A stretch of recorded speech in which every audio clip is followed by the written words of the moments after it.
নমস্কার, আমার চ্যানেলে সবাইকে স্বাগত জানাই। আজ ভিডিওতে রাখি বন্ধনের শুভ মুহূর্ত এবং এই দিনে বাড়িতে শ্রী শ্রী গণেশের পূজা পদ্ধতি শেয়ার করব। হিন্দু সনাতনীদের কাছে এই দিনটি খুবই গুরুত্বপূর্ণ দিন। এই দিনে ঝুলন পূর্ণিমা নামেও খ্যাত রাধা গোবিন্দের ঝুলন মহোৎসব উদযাপন করা হয়। আবার এই পূর্ণিমাটি গুরুত্বপূর্ণ পূর্ণিমা, তাই লক্ষ্মীনারায়ণ পূজাও করা হয়। সেই সঙ্গে এই শ্রী গণেশের পূজাও এই দিনে সম্পন্ন হয়। বন্ধুরা, আমি ছোটবেলা থেকেই সিদ্ধিদাতা গণেশকে নিজের ভ্রাতা স্বরূপ ওনার হাতে রাখি বেঁধে থাকি। আমার মতো অনেকেই এই কাজ করে থাকেন। কেউ বা আবার ভগবান শ্রীকৃষ্ণের বাল্যরূপ গোপালের হাতে রাখি পরিয়ে থাকেন। তো কে কে আমার মতো শ্রী গণেশ বা গোপালের হাতে রাখি পরিয়ে থাকেন অবশ্যই কমেন্ট করে বলবেন। এবার বলি রাখি বন্ধনের সময়সূচি।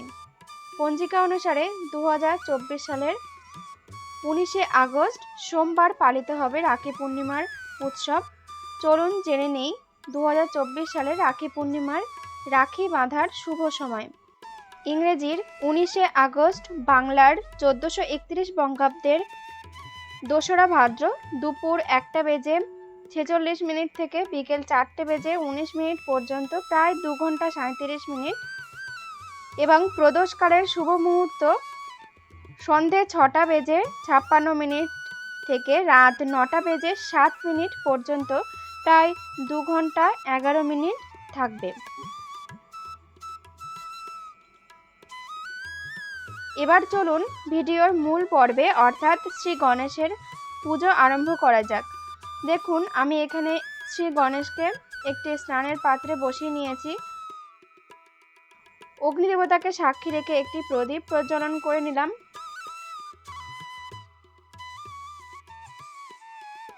এবং সুগন্ধি বাতায়নের জন্য ধূপকাঠি প্রজ্বলন করে নিলাম। এবার একটি পাত্রের মধ্যে গঙ্গার জল নিয়েছি, তাতে গোলাপ ফুলের পাপড়ি দিয়েছি, অগ্র ও কর্পূর মিশিয়ে নিলাম। এবার দিলাম কিছু দূর্বা। এই জলটি দ্বারা সিদ্ধিদাতা গণেশের স্নান করাবো। আপনারা দুধ বা পঞ্চামৃত দ্বারাও স্নান করাতে পারেন।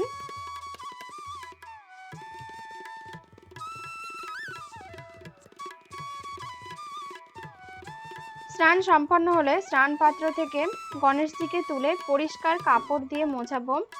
তারপর আসনে কিছু আতপ চাল ছড়িয়ে দেব আর 3টি পান পাতা নিয়েছি, এর উপর গণেশজিকে বসিয়ে দেব। আর বাকি 2টি পানের উপর শ্রী গণেশের 2 স্ত্রী ঋদ্ধি এবং সিদ্ধি মাতাকে বসিয়ে দেব।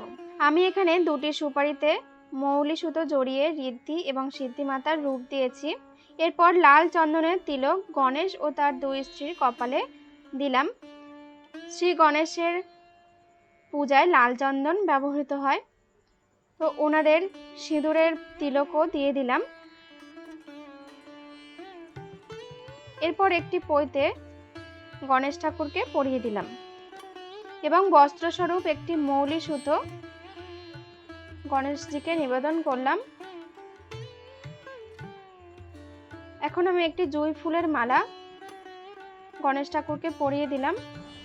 এখন কপালের সিঁদুরের ওপর আতপ চাল দিলাম এবং মস্তকেও কিছু আতপ চাল দিলাম।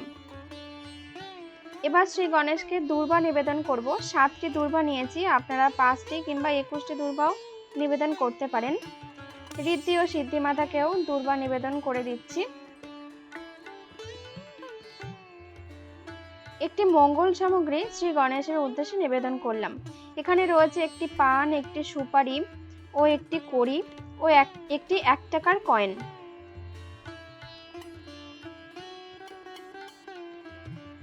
ওং গণ গণেশায় নমঃ এটি উচ্চারণ করে শ্রী গণেশের চরণে কিছু ফুল নিবেদন করলাম ও ঋদ্ধিমাতা ও সিদ্ধিমাতাকেও ফুল নিবেদন করে দিলাম। এবার পুষ্পাঞ্জলি দেব, তার জন্য হাতে ফুল, বেলপাতা ও দূর্বা নিয়ে নিয়েছি। এই মন্ত্র উচ্চারণ করব। শ্রী গণেশের পুষ্পাঞ্জলি মন্ত্রটি হলো এসো সচন্দন বিল্লপত্র পুষ্পাঞ্জলি নমঃ গণেশায় নমঃ। এই মন্ত্রটি উচ্চারণ করে আমি 3 বার গণেশ ঠাকুরের পায়ে পুষ্পাঞ্জলি নিবেদন করব। গণেশ ঠাকুরের প্রিয় ফুল লাল ফুল, হলুদ ফুল এবং অপরাজিতা ফুল দেওয়ার চেষ্টা করেছি। আপনারা যে কোনো ফুল দিতে পারেন, তবে এই ফুলগুলিতে গণেশ ঠাকুর অত্যন্ত সন্তুষ্ট হন বলে মনে করা হয়।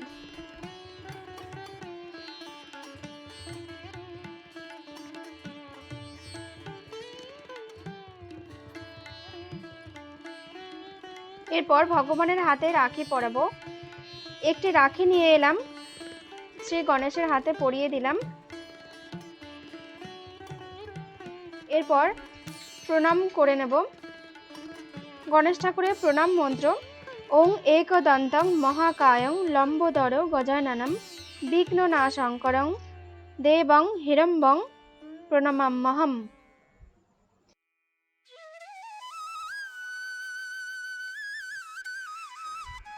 এরপর ঠাকুরের উদ্দেশ্যে ভোগ নিবেদন করে দিলাম। প্রথমে জল ও আজকের দিনে অবশ্যই মিষ্টি মুখ করাতে হয়, তাই সামান্য মিষ্টির আয়োজন করেছি।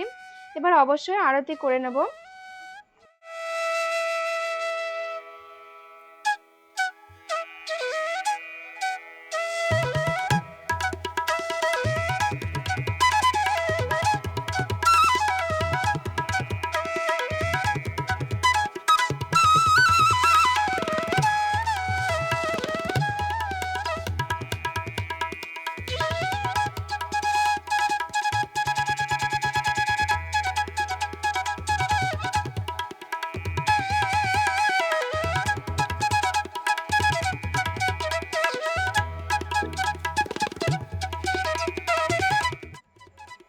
তো বন্ধুরা, এই ছিল আমার আজকের ভিডিওটি ভালো লাগলে অবশ্যই লাইক, শেয়ার এবং সাবস্ক্রাইব করে দেওয়ার অনুরোধ রইল। সবাই ভালো থাকবেন, সুস্থ থাকবেন। শুভ রাখি বন্ধনের প্রীতি ও শুভেচ্ছা রইল সবার জন্য। জয় শ্রী গণেশ। ওং গণ গণেশায় নমঃ। ওং গণ গণেশায় নমঃ। ওং গণ গণেশায় নমঃ।